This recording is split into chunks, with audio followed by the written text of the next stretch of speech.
Amen. Que le Seigneur te bénisse pour cette intelligible lecture. Que le Seigneur bénisse aussi sa parole. Et que cette parole puisse trouver la place dans nos cœurs encore ces jours. Bien-aimés, nous partageons l'histoire encore d'une veuve, ou la veuve de Naïn.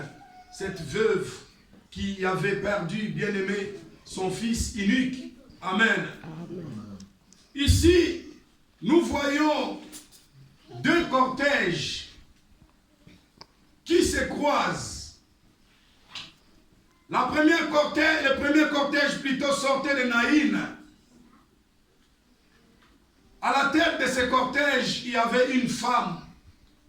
Cette femme était veuve déjà. Elle avait déjà perdu son mari. Il lui restait qu'un seul fils. Le seul fils, le fils unique, qui lui restait, qui pouvait consoler son cœur.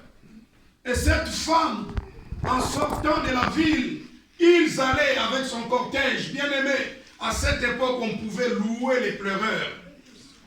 Alléluia.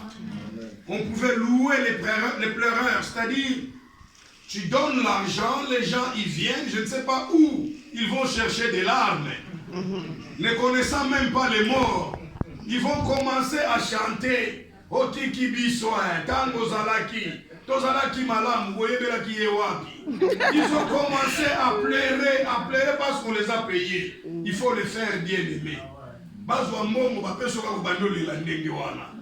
Et c'était tout un job, tout un taf bien aimé. Les gens étaient professionnels en cette matière de pleurer dans le deuil. Donc ils gagnaient leur vie qu'en pleurant dans le deuil. Donc on est dans 3 deuils par jour.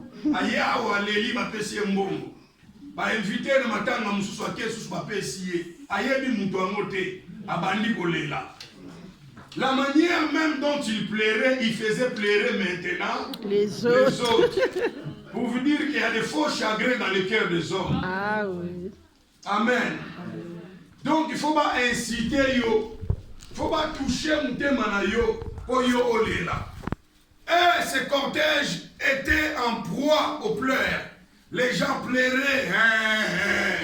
Et les corps et les cercueils avançaient à la sortie de la ville pour aller porter ces corps en terre.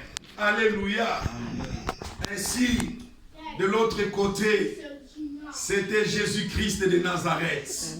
Un autre cortège qui passait, mais celui-là véhiculait la vie. Alléluia. Ce cortège véhiculait la vie. Maintenant, il y a un croisement, il y a un face-à-face avec le cortège de la mort. Qui va céder la place?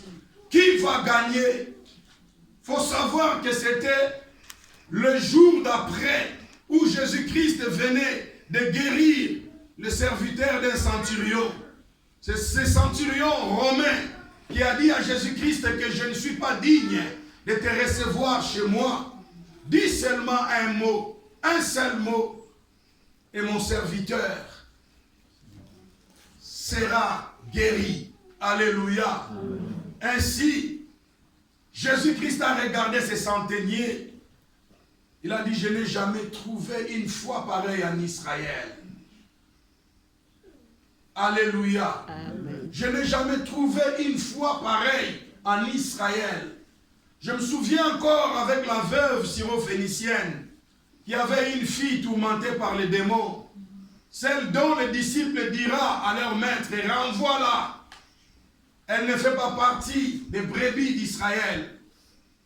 Elle a insisté, elle est venue se mettre à genoux au pied du maître. Et elle dira, même les petits chiens ont droit à des miettes de la table de leur maître. Vas-y, alléluia. C'est-à-dire que les gens qui croyaient, qui avaient foi, une forte foi, une foi métallurgique en Jésus-Christ, c'était des étrangers.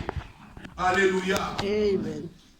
Il n'y a aucun prophète qui a été apprécié ni admiré dans son pays. C'était les étrangers.